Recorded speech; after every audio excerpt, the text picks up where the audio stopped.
Okay, so I keep getting asked why I write the stories that I write. So today I'm gonna tell you why I wrote my bed books. Can you see them book? As a child, obviously, my mother would say the night night, sleep tight, and don't let the bed bugs bite. But to me, that sounded very scary, so I would sleep under my bed covers because I thought the bed bugs would come and bite me.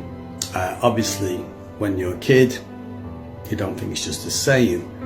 So I'm sure that other people out there probably had the same kind of terror as I did growing up. So as an adult, I then decided to write my version of what that saying meant.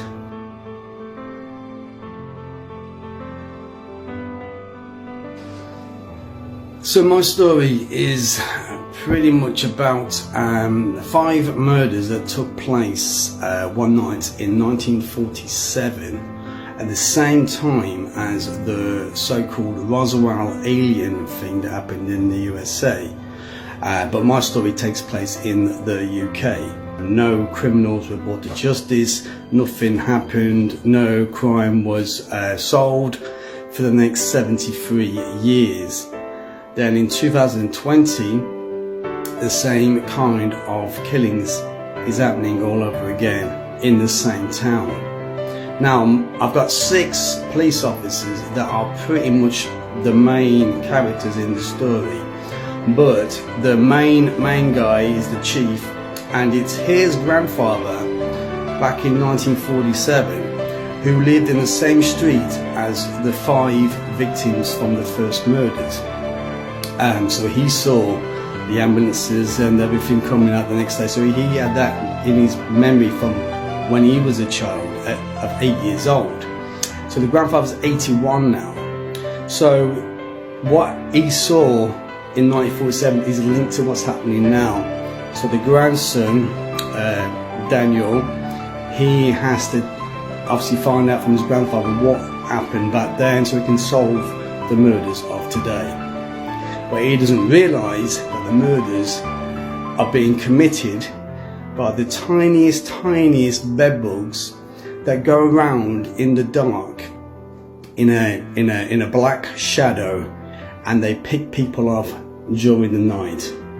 Not only picking them off, but taking their body parts back to their queen, who is still inside the UFO that crashed to Earth in 1947.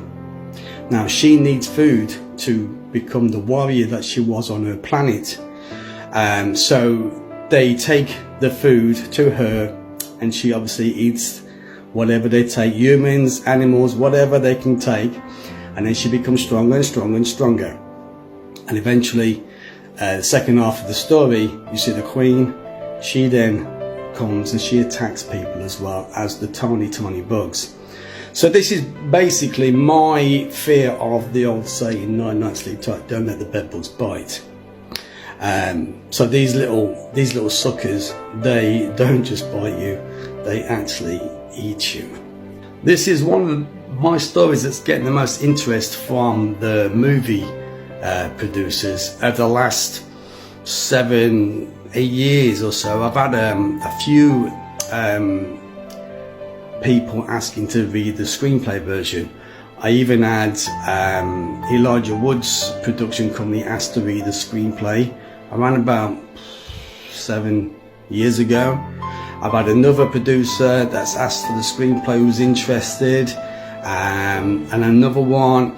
I've even had a chat with the Sharknado director himself, who thinks it's got a lot of potential. But at the moment it's with another producer in America who wants to try to make it into a movie. So hopefully something will happen with that. In the meantime, the novel version is out for sale, and I've left the ending open for a sequel.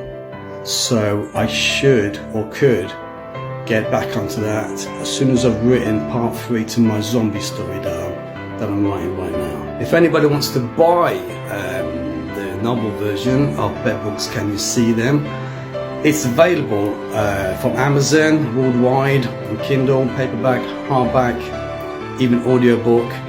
It's also available now as an ebook with the likes of Smashwords, Apple Books, Kobo, Scribed, Borrow Box. There's quite a few. I will put them all in the links to where you can buy them from. Also, if you want to go onto my website, which will be added, it tells you everything in there, where to buy my books from, what prices they are at the moment, what's happening with my movie screenplays, what I'm writing now, stuff like that.